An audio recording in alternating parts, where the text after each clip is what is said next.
அதிமுக சட்டமன்ற உறுப்பினர் கட்சித் தலைவராக வி.கே. சசிகலா தேர்ந்தெடுக்கப்பட்டதற்கு பிறகு போயஸ் கார்டன் இல்லத்தில் அதிமுக நிர்வாகிகள் மற்றும் பல்வேறு கூட்டணி கட்சித் தலைவர்கள் அவரை சந்தித்து வாழ்த்து தெரிவித்து வருகின்றனர். இந்நிலையில் அங்கிருந்து நமது செய்தியாளர் சுபாஷ் அளிக்கும் கூடுதல் தகவல்களை கேட்கலாம். வணக்கம் சுபாஷ். போயஸ் இல்லத்துல சசிகலாவை யாரெல்லாம் இன்று சந்திக்கிறாங்க, அது பத்திய தகவல் சொல்லுங்க. நேற்று அஇஅதிமுகவுடைய சட்டமன்ற உறுப்பினர்கள் கூட்டம் நடைபெற்றது. அதில் அஇஅதிமுகவின் பொதுச் செயலாளர் வி.கே. சசிகலா அஇஅதிமுகவினுடைய சட்டமன்ற தலைவராக ஒருமனதாக தேர்ந்தெடுக்கப்பட்டார். பன்னீர்செல்வம் அவர்கள் முன்மொழிய அனைத்து சட்டமன்ற உறுப்பினர்களும் அவரை சட்டமன்ற தலைவராக ஏற்றுக்கொண்டனர். இந்த நிலையில் தற்போது போயஸ் கார்டன் இல்லத்தில் வி.கே. சசிகலா முக்கிய ஆலோசனையில் ஈடுபட்டு வருகிறார். குறிப்பாக தலைமை செயலாளர் கிரிஜா வைத்தியாளர் நேற்றே சந்திப்பு நடந்து ஆலோசனை நடத்தினார். தற்போது இரண்டாவது நாளாக சரியாக 10:15 மணி அளவில் போயஸ் கார்டன் இல்லத்திற்கு வந்து அவருடன் 45 நிமிடம் மேலாக ஆலோசனை நடத்தினார். தற்போது அவர் புறப்பட்டு சென்று விட்டார். அதில் பதவியேற்பு விழா சம்பந்தமான விஷயங்கள் குறித்து தலைமை செயலாளருடன் ஆலோசிக்கப்பட்டதாக தெரிகிறது.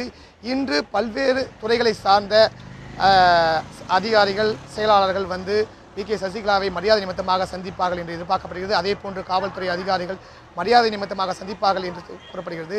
நேற்று சசிகலா சட்டமன்ற தலைவராக தேர்ந்தெடுக்கப்பட்ட பிறகு பல்வேறு தலைவர்கள் வாழ்த்து தெரிவித்தனர். இந்த நிலையில் பல்வேறு கட்சிகளைச் சேர்ந்த தலைவர்களும் அஇஅதிமுகவின் பொதுச் செயலாளரும் சட்டமன்ற தலைவராக தேர்ந்தெடுக்கப்பட்ட வி.கே. சசிகலாவின் இல்லத்திற்கு வந்து வாழ்த்து தெரிவிப்பார்கள் என்று எதிர்பார்க்கப்படுகிறது. இந்த நிலையில் அவர் பதவியேற்புக்கான விழாவை வந்து சிறப்பான வகையில் எடுத்து செல்வதற்கான ஏற்பாடுகளும் ஆலோசனையும் நடைபெற்று வருகிறது. குறிப்பாக வருகின்ற 9ஆம் தேதி அவர் பதவியேற்பார் என்று எதிர்பார்க்கப்படுகிறது. அப்படி பதவியேற்கப்பட்டதில் கலைவாணர் அரங்கம் கடந்த ஆட்சி காலத்தில் கட்டப்பட்டது. 66 கோடி மதிப்பில் கட்டப்பட்டது. அந்த இடத்துல இதுவரை எந்த ஒரு நிகழ்ச்சியும் நடத்தப்படவில்லை. எனவே முதலமைச்சராக பொறுப்பேற்க உள்ள சசிகலா அங்கு பதவியை ஏற்றுக்கொள்வார் என்று எதிர்பார்க்கப்படுகிறது. இந்த நிலையில் அதற்கான ஏற்பாடுகள் ஒரு பக்கம் செய்யப்பட்டது.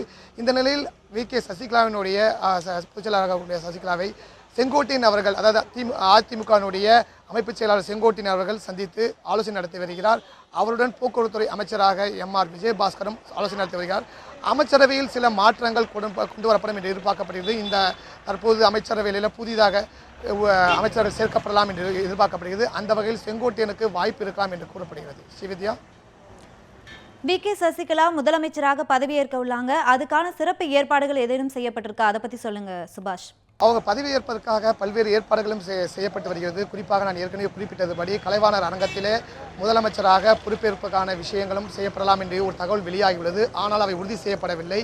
இல்லை என்றால் அது ஆளுநர் மாளிகையில் ஒரு எளிமையான வகையில் கூட விழா இருக்கலாம் என்றும் எதிர்பார்க்கப்படுகிறது. 2 விஷயங்களும் தகவலாக வெளியாகியுள்ளது. எந்த விஷயமும் இதுவரை உறுதி செய்யப்படவில்லை. இந்த நிலையில் அவருடைய அமைச்சரவையில் மாற்றங்கள் ஏற்படும் என்று எதிர்பார்க்கப்படுகிறது. குறிப்பாக புதிதாக இந்த அமைச்சரவையில் செங்கோட்டையன், செந்தில் பாலாஜி ஆகியோர் சேர்க்கப்படலாம் என்று தகவல்கள் வெளியாகியுள்ளது. ஆனால் எவையும் உறுதி செய்யப்படவில்லை. இந்த நிலையில் நாளை இன்று ஆளுநர் அவர்கள் பிரகாஷ் ஜவடேகருடைய மகனுடைய வரவேற்பு நிகழ்ச்சியில் கலந்து கொள்கிறார். இன்று, அதாவது இந்த இரவு வந்து மகாராஷ்டிராவுடைய இல்லத்தில் தான் தங்கியிருக்கிறார். நாளை காலை தமிழகம் சென்னை திரும்புவார் என்று எதிர்பார்க்கப்படுகிறது. அப்படி நாளை திரும்பும் பட்சத்தில் ஏற்கனவே சட்டமன்ற தலைவராக தேர்ந்தெடுக்கப்பட்ட கடிதத்தை சசிகலா அவர்கள் வழங்குவார். அதைத் தொடர்ந்து பன்னீர்செல்வம் ராஜினாமா கடிதத்தை ஏற்கனவே அனுப்பியிருக்கிறார். அவரும் தன்னுடைய அமைச்சர் கடிதத்தை வந்து வழங்கியிருப்பார். இந்த நிலையில் அதைத் தொடர்ந்து ஆட்சி கூறுவதற்கான விஷயத்திற்கான ஏற்பாடுகள் செய்யப்படும். வருகின்ற 9ஆம் தேதி வி.கே. சசிகலா அவர்கள் தமிழகத்தினுடைய முதலமைச்சராக பதவியேற்பார் என்று எதிர்பார்க்கப்படுகிறது. ஸ்ரீவித்யா, உங்கள் தகவல்களுக்கு நன்றி சுபாஷ்.